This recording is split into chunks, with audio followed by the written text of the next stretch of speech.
வணக்கம். எல்லாரும் எப்படி இருக்கீங்க? நல்லா இருக்கீங்களா? சாப்பிட்டீங்களா? ஓகே. இன்றைக்கி நம்ம வீடியோவில் என்ன பார்க்க போகிறோம், விக்டரி ஆயுர்வேதம் சேனலில் என்ன பார்க்க போகிறோம் அப்படின்னு பார்த்தீங்கன்னா, வெயிட் லாஸ் பண்ணணும்னு நினைக்கிறவங்க ஓட்ஸ் எடுத்துக்குவாங்க இல்லையா? ஸோ இந்த ஓட்ஸில் வந்து என்னென்ன சத்துக்கள் இருக்குது, இதோடைய பற்றின சில ஹிஸ்ட்ரிகள், இதை பற்றி நிறைய விஷயம் நம்ம தெரிஞ்சுக்கணும்ல. ஸோ தெரிஞ்சுக்காமல் எப்படி ஒரு ஃபுட்டை வந்து நம்ம சொன்னோட்டே எடுத்துக்க முடியும் இல்லையா? ஸோ அதனால் வந்து இதை பற்றின நிறைய விஷயங்கள் வந்து தெரிஞ்சுக்கலாம், இதை பற்றின பெனிஃபிட்ஸ் தெரிஞ்சுக்கலாம். நிறைய பேத்துக்கு இந்த ஓட்ஸ் வந்து பார்த்திங்க அப்படின்னா ஒரு ஃபுட்டாக செஞ்சு சாப்பிட்றதுக்கு இதோட டேஸ்ட்டு பிடிக்கவே பிடிக்காது. எப்படி தான் இதை செஞ்சு சாப்பிட்டாலும் அதோடைய டேஸ்ட் வந்து நம்மளால் அக்செப்ட் பண்ணிக்கவே முடியாது இல்லையா? ஆனால் இதை பாலாக எடுத்து சாப்பிடும்போது டேஸ்ட் வந்து ரொம்பவே நல்லாயிருக்கும்.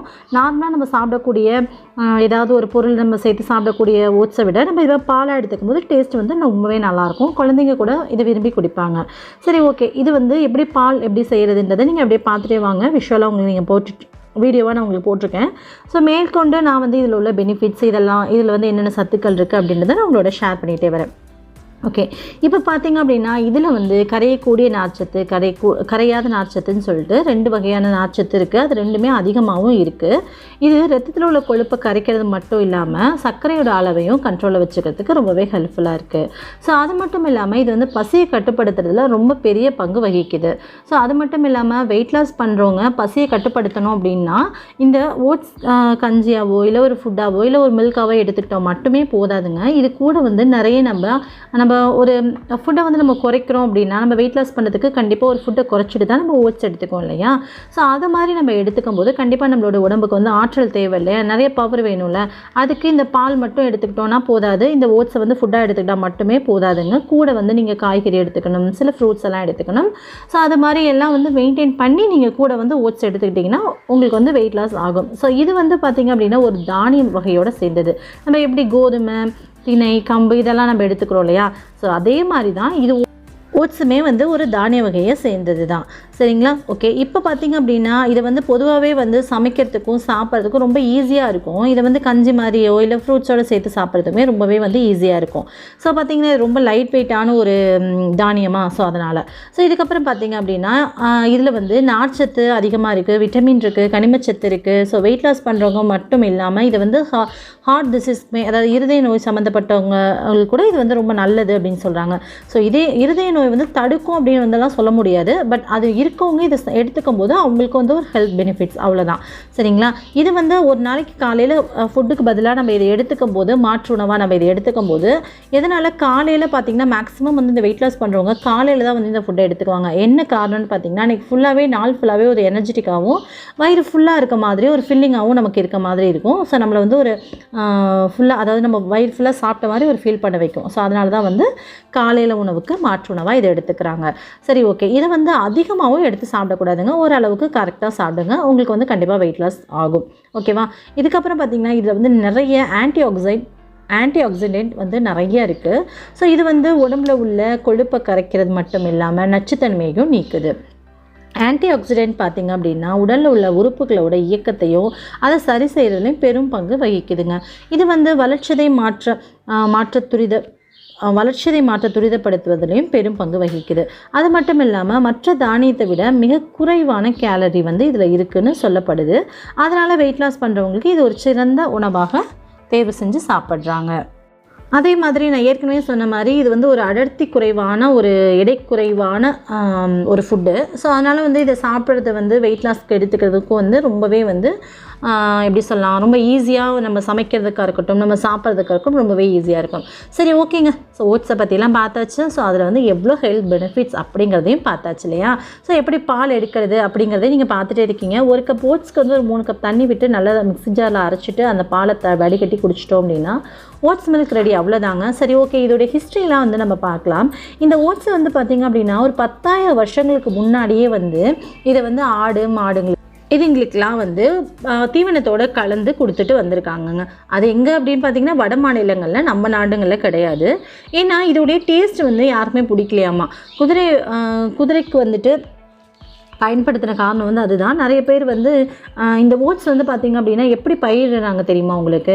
நம்ம கம்பு, ராகி, திணை இது மாதிரிலாம் நம்ம வந்து எதாவது நம்ம போடும்போது சில செடிகள்லாம் வந்து களை எடுக்கப்பட செடிகள்னு சொல்லிட்டு நம்ம கூட எக்ஸ்ட்ரா வந்து முளைக்கும் தெரியுமா?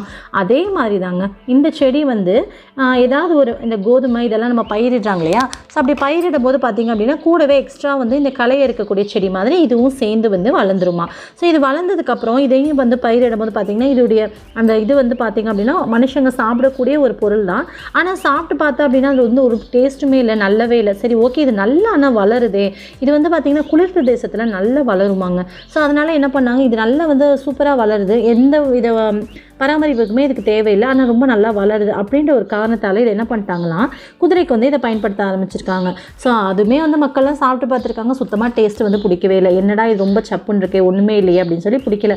நல்லா பாருங்கள், வட மாநிலங்களை பொறுத்த வரைக்கும் வந்து ரொம்ப பெருசாக உணவெல்லாம் எடுத்துக்க மாட்டாங்க. ஒரு சப்பாத்தி, ஒரு ப்ரெட்டு இது மாதிரி தான் எடுத்துக்குவாங்க. அவங்களுக்கே டேஸ்ட்டு பிடிக்கலன்னா நம்மலாம் காலையில் வந்து இட்லி, பொங்கல் அது மாதிரி வடை நல்லா வந்து ஒரு சூப்பரான ஃபுட்டெல்லாம் நம்ம சாப்பிட்ற தமிழ்நாட்டில் இருக்கவங்களுக்கு எப்படி இது பிடிக்கும் சொல்லுங்கள். ஸோ அதனால் அறவே வந்து இது யாருக்குமே பிடிக்கல அப்படின்ற ஒரு காரணத்தாலேயே வந்து ரொம்ப வருஷமாக இது வந்து மாடு, ஆடுங்களுக்கு தீவனமாக, குதிரைங்களுக்கு தீவனமாக கொடுத்துட்டு வந்திருக்காங்கங்க. ஸோ அதுக்கப்புறம் வந்து ஒரு 2000-3000 வருஷத்துக்கு முன்னாடி பார்த்திங்க அப்படின்னா சரி ஓகே, இதெல்லாம் வந்து மனுஷன் எடுத்துக்கக்கூடியது தான், சாப்பிடக்கூடியது தான் அப்படின்ற மாதிரி வந்து ஒரு சில இடங்களில் வந்து கொஞ்சம் பேர் வந்து சாப்பிட்ருக்காங்க.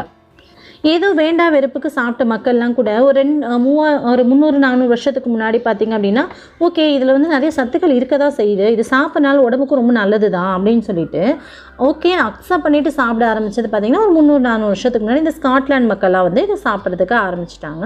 நிறைய இடங்களில் இதை பயன்படுத்தவும் ஆரம்பிச்சிட்டாங்க மக்கள். நினச்சி பாருங்கள், வட மாநிலத்திலே பார்த்திங்க அப்படின்னா இவ்வளோ வருஷம் கழித்து இந்த சப்பாத்தி, ரொட்டி இதெல்லாம் சாப்பிட்றவங்களுக்கே வந்துட்டு இவ்வளோ லேட்டாக சாப்பிட்றதுக்கு அக்செப்ட் பண்ணியிருக்காங்கன்னா நம்ம தமிழ்நாட்டு மக்கள் சொல்லவா வேணும் சொல்லுங்கள். ரொம்ப வந்து அவ்வளோ சீக்கிரமாக நம்மலாம் வந்து ஒரு டேஸ்ட் இல்லாத ஃபுட்டை கொடுத்தா ஈஸியாக எடுத்துக்கோமா? அதுக்கு எவ்வளோ வந்து சொல்லணும்ல. ஸோ அந்த அளவுக்கு விஷயங்கள்லாம் சொல்லி திணிச்சு இல்லை ஓகே நீங்கள் சாப்பிட்லாம், இது ஒரு பிராண்டட் தான் சொல்லி அவங்களுடைய பிராண்டை கொண்டு வந்து நம்ம தமிழ்நாட்டில் கொடுத்து சேர்த்து நம்மளை சாப்பிட வைக்கிறதுக்கு பார்த்திங்கன்னா ரொம்ப வருஷமே ஆயிடுச்சுங்க. கிட்டத்தட்ட பார்த்திங்க அப்படின்னா நமக்கு இந்த ஓட்ஸ் இதை வந்து நம்மளை தமிழ்நாட்டு மக்களை சாப்பிட வைக்க அவங்களுக்கு எவ்வளோ டைம் எடுக்கப்பட்டுச்சு அப்படின்னு பார்த்திங்கன்னா 2006 தான் வந்து நம்ம இந்த உணவை வந்து ஒரு பிராண்டாக மதித்து நம்ம சாப்பிட ஆரம்பித்ததே வந்து 2006 தாங்க. சரி ஓகேங்க, 2006 தான் வந்து இந்த ஓட்ஸ் வந்து நம்ம தமிழ்நாட்டில் அதிகமாக பயன்படுத்திட்டு நம்ம சாப்பிட ஆரம்பிச்சிருக்கோம். ஒரு வெயிட் லாஸ், இதில் வந்து நிறைய சத்து இருக்குது. ஸோ அது மாதிரிலாம் நிறைய கேள்விப்பட்டு ஓகே அப்படின்னு சொல்லி நம்ம சாப்பிட ஆரம்பிச்சிருக்கோம் இல்லையா? சரி ஓகே, இதில் என்ன தான் சத்து இருக்குது, எவ்வளோ தான் சத்து இருக்குது, எவ்வளோ கார்போஹைட்ரேட்ஸ் இருக்குது அப்படின்றத உங்களுக்கு ஷார்ட்டாக நான் உங்களுக்கு போடுறேன், நான் உங்களுக்கு எக்ஸ்பிளைன் பண்ணுறேன், வாங்க பார்க்கலாம். ஓகேங்க, இப்போ பார்த்திங்க அப்படின்னா ஒரு 100 கிராம் ஓட்ஸில் வந்து எந்த அளவுக்கு மாவுச்சத்து இருக்குது அப்படின்னு பார்த்திங்கன்னா 66 கிராம் அளவுக்கு மாவுச்சத்து இருக்குது. புரதம் வந்து எவ்வளோ இருக்குது, 16 கிராம் இருக்குது. ஃபேட் வந்து கொழுப்பு வந்து ஒரு 7 கிராம் அளவுக்கு இருக்குது. ஃபைபர் வந்து 10 கிராம். பீட்டா குளுக்கோன் அதாவது இது வந்து ஒரு வகையான நார்ச்சத்து, இது வந்து 4 கிராம் இருக்குது. இதில் உள்ள வந்து ஒரு ஸ்பெஷல் பாயிண்ட்டே வந்து இந்த பீட்டா குளுக்கோன் இது மட்டும்தாங்க. ஸோ இது வந்து ஒரு 4 கிராம் இதில் இருக்கனால நம்ம வெயிட் லாஸ்க்கு வந்து ஒரு 10% வந்து மற்ற தானியங்களோட இது ஹெல்ப்ஃபுல்லாக இருக்குது. சரி ஓகே, நம்ம ஊர் கம்பு, ராகி, திணை, கோதுமை இதெல்லாம் கம்பேர் பண்ணும்போது இதில் எவ்வளோ தான் இருக்குது அப்படின்னு சொல்லிட்டு பார்த்தோம் அப்படின்னா அரிசி நம்மளுடைய தானியத்தோட கம்பேர் பண்ணும்போது எவ்வளோ இருக்குது அப்படின்னா கார்போஹைட்ரேட்ஸ் வந்து நம்ம நார்மலாக வந்து அரிசியில் வந்து 79 கிராமும், வீட்டில் வந்து 74 கிராம் கோதுமையில். புரதம் பார்த்திங்க அப்படின்னா நம்மளோட ஓட்ஸில் வந்து பார்த்திங்கன்னா ஒரு 16 கிராம் இருக்குது அப்படின்னா அரிசியில் 6.5 கிராமும், கோதுமையில் வந்து 12.3 கிராமும் இருக்குங்க. கேலரிஸ் வந்து நம்ம ஓட்ஸில் வந்து 384, அரிசியில் வந்து 358, கோதுமையில் வந்து 364 கேலரிஸ் இருக்குது. ஃபைபரில் பார்த்திங்க அப்படின்னா 10 கிராம் அளவுக்கு ஃபைபர் வந்து நார்ச்சத்து நம்மளுடைய ஓட்ஸில் இருக்குது. அதுக்கப்புறம் அரிசியில் 1.3 கிராம் இருக்குது. வீட்டில் வந்துட்டு கோதுமையில் வந்து 10.6 கிராம் இருக்குது. ஸோ ஜிஎல் அப்படின்னா என்ன அப்படின்னு பார்த்திங்கன்னா கிளைசினிக் இண்டெக்ஸ் அப்படின்னு சொல்லப்படுறது. இது வந்து சர்க்கரையோட அளவு வந்து ரத்தத்தில் எவ்வளோ எடுத்துக்கும் அப்படிங்கிறத வந்து மென்ஷன் பண்ணுறது தான். ஸோ வெறும் 55 பாயிண்ட் அளவுக்கு தான் வந்து ஓட்ஸ்லேருந்து எடுத்துக்குது. அரிசியில் 66 பாயிண்ட்டும், கோதுமையில் 69 பாயிண்ட். அதாவது இந்த 55 பாயிண்ட் வந்து நான் சொல்லியிருக்கேன்ல ஓட்ஸில். ஸோ இந்த 55 பாயிண்ட் வந்து பார்த்திங்கன்னா எல்லா தானியத்துலேயுமே, அதாவது கோதுமை, அரிசியை தவிர்த்து மற்றபடி ராகி, கம்பு இதில் எல்லாமே வந்து அந்த அளவுக்கு தான் நமக்கு கிடைக்கும். சரி, ஓட்ஸ் நல்லதா கெட்டதா அப்படின்னு தான் கடைசியாக சொல்லுங்களேன் அப்படின்னா ஓட்ஸ் வந்து நல்லதா கெட்டதா அப்படின்னு சொல்கிறதுக்கு ஒன்றுமே இல்லைங்க. இது வந்து கெடுதல் அப்படின்லாம் எதுவுமே நான் சொல்ல கிடையாது. நம்ம ஊர் தானியத்தை நம்ம கம்பேர் பண்ணும்போது எந்த அளவுக்கு வந்து நம்ம ஊர் தானியம் வந்து சலிச்சதில்லை அப்படின்னா நம்ம சொல்லணும். ஓட்ஸையும் காட்டிலும் நம்ம ஊர் தானியங்கள் வந்து எதுலையுமே தோற்று போகாதுங்க.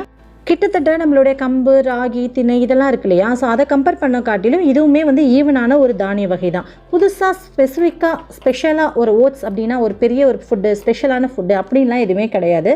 நம்ம ஊர் கம்பு, தானியம் இதெல்லாம் நம்ம சேர்த்துக்கிற மாதிரி ஓட்ஸையும் நம்ம வந்து ஒரு தானியமாக அக்செப்ட் பண்ணி நம்ம சேர்த்துக்கிறோம். அவ்வளோதானே தவிர இதில் வந்து ஸ்பெசிஃபிக்காக இருக்குது அப்படின்ற மாதிரி தான் எந்த விஷயமும் கிடையாது. அதிகபட்சமாக சொல்லணும் அப்படின்னா அதிகப்படியாக இதில் இருக்க ஒரே ஒரு சின்ன ஒரு சத்து என்ன அப்படின்னா அந்த பீட்டா குளுக்கோன்னு சொன்னாலே அது வந்து ஒரு வகையான நார்ச்சத்து தான்.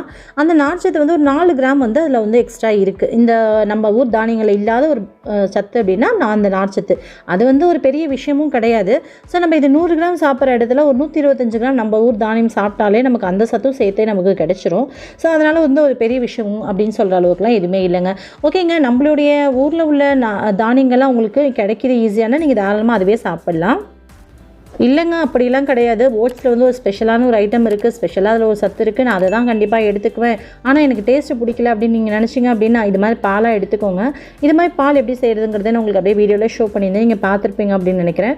ஓகே ஃப்ரெண்ட்ஸ், நிச்சயமாக உங்களுக்கு இந்த வீடியோ பிடிச்சிருக்கும். ஓட்ஸ் எனக்கு குறை சொல்லியோ சொல்லலை, ரெண்டுமே ஈவன் தான். நம்ம ஊர் தானியத்துக்கும் இதுக்கும் வந்து பெரிய அளவில் இந்த டிஃப்ரெண்ட் எதுவுமே கிடையாது அப்படின்னு தான் நான் சொல்கிறேன். ஒரு பயிர் வகை நம்ம எடுத்துக்கிறோம், பச்சை பயிர் எடுத்துக்கிறோம், இல்லை வந்து கம்பு எடுத்துக்கிறோம், இது மாதிரி நம்ம தானியம் ஏதோ ஒன்று எடுத்துக்கிறோம்னு வச்சுக்கோங்களேன், அது எவ்வளோ சத்து நம்ம கிடைக்குமோ சேம் அதே அளவுக்கு சத்து இதுலேயும் கிடைக்குது.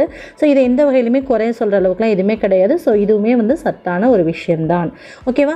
ஓகே, உங்களுக்கு இந்த வீடியோ பிடிச்சிருக்கும், நிறைய விஷயம் புரிஞ்சிருக்கும் அப்படின்னு நினைக்கிறேன். இந்த வீடியோ உங்களுக்கு பிடிச்சா வீடியோக்கு ஒரு லைக் கொடுங்க. உங்கள் ஃப்ரெண்ட்ஸ் அண்ட் ஃபேமிலிக்கு யூஸ்ஃபுல்லாக இருக்கும் நீங்கள் நினச்சிங்கன்னா ஷேர் பண்ணுங்கள். மறக்காமல் நம்ம சேனலை சப்ஸ்கிரைப் பண்ணிக்கோங்க. உங்களை இன்னொரு வீடியோவில் மீட் பண்ணுறேன். பை.